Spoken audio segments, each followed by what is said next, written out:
Assalamualaikum warahmatullahi wabarakatuh. Perkenalkan, nama saya Yulia Siska, Prodi PAI kelas 7 PAIB non reguler. Baik, di sini saya akan mereview jurnal dengan judul Menggali Keutamaan Al-Quran, Pondasi Ajaran yang Menyatukan Umat.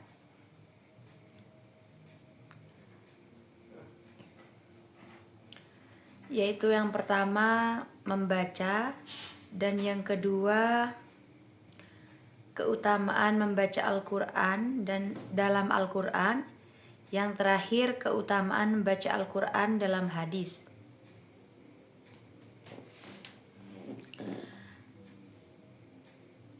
Pemahaman manfaat mengaji menurut Al-Quran dan hadis mencakup aspek yang mendalam dan memberikan bimbingan kepada umat Islam dalam memperdalam ajaran agamanya.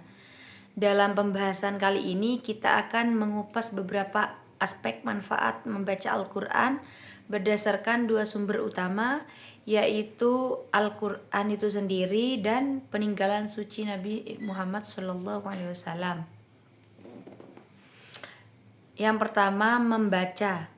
Membaca merupakan kegiatan yang dilakukan pembaca untuk menganalisis isi teks komunikasi tertulis. Kegiatan membaca bertujuan untuk memahami pikiran, gagasan, dan emosi yang diungkapkan dalam teks. Pembaca mengalami proses berpikir lengkap untuk memahami ide dan konsep.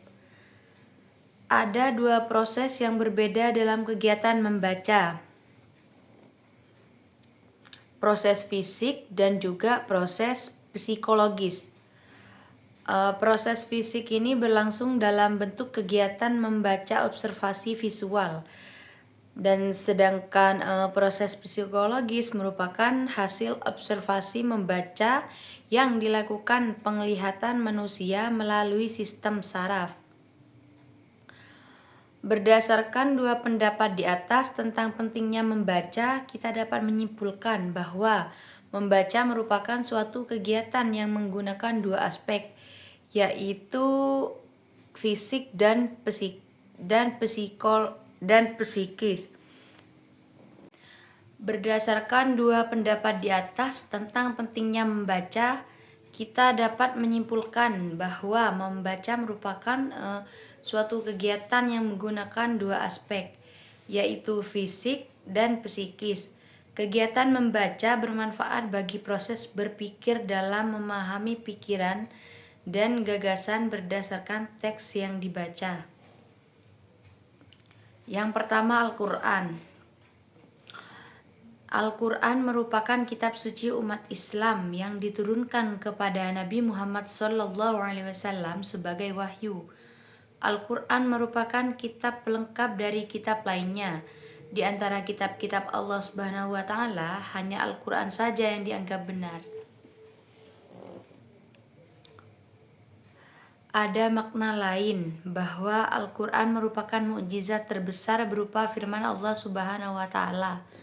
Apa yang diturunkan Nabi Muhammad SAW melalui malaikat Jibril alaihissalam sebenarnya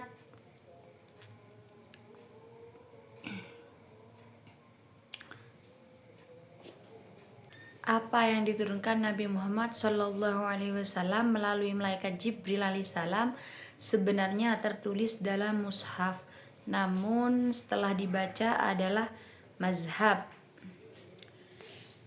Arti Al-Quran adalah pena Allah Subhanahu wa Ta'ala berupa mukjizat yang diturunkan kepada Nabi Muhammad SAW dan ditulis dalam mushaf dan diriwayatkan pada tahun secara mutawatir.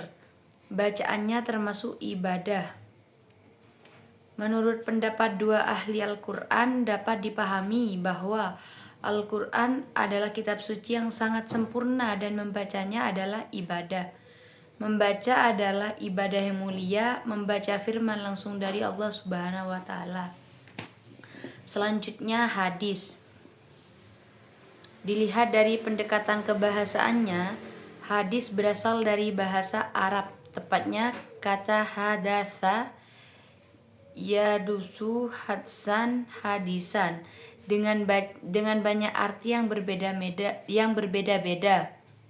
Misalnya kata al-jadid min al-asyi, sesuatu yang baru, berbeda dengan kata al-qadim yang berarti sesuatu yang lama atau klasik.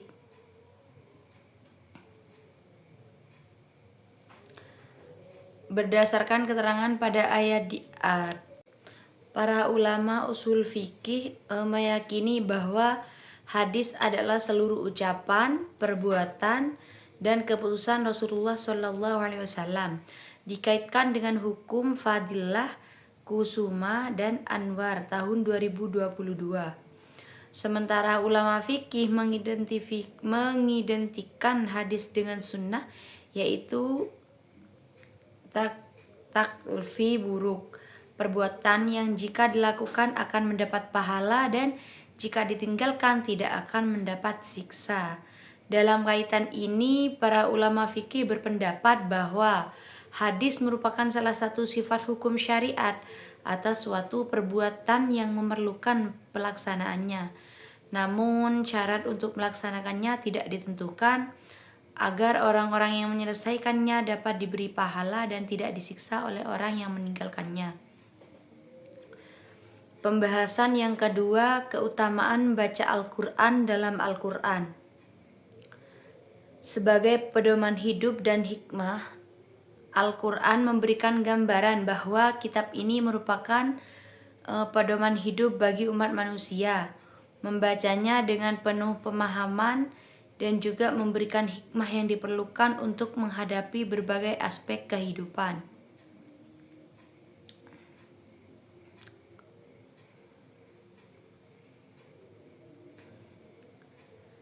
Dan pembahasan yang terakhir adalah keutamaan membaca Al-Quran dalam hadis. Manfaat membaca Al-Quran terutama didasarkan pada Al-Quran. Selain hal di atas, membaca Al-Quran mempunyai banyak manfaat. Syekhul Islam Muhyiddin Abu Zakaria Yahya bin Syaraf An-Nawawi dalam kitabnya membuat bab khusus tentang bab membaca Al-Quran yang antara lain, yang pertama, Al-Quran akan menjadi syafaat atau pertolongan di hari kiamat. Dan yang kedua, orang yang mempelajari dan mengajarkan Al-Quran merupakan sebaik-baiknya manusia. Dan yang ketiga, adapun orang-orang yang mengetahui cara membaca Al-Quran, maka mereka akan berada di sisi malaikatnya. Yang keempat, bagi yang belum bisa membaca dan menyelesaikan Al-Quran, jangan bersedih, karena Allah masih memberikan 2 pahala. Dan yang kelima, Al-Quran dapat meningkatkan status kita di mata Allah.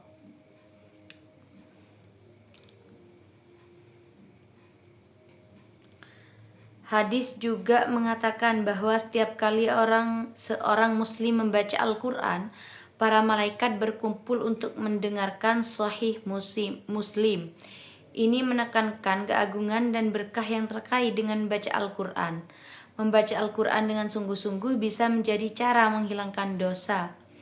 Hal ini menunjukkan bahwa membaca Al-Quran bukan hanya sekedar ibadah, tetapi juga bentuk taubat. Mungkin itu saja yang dapat saya review. Saya akhiri. Wassalamualaikum warahmatullahi wabarakatuh.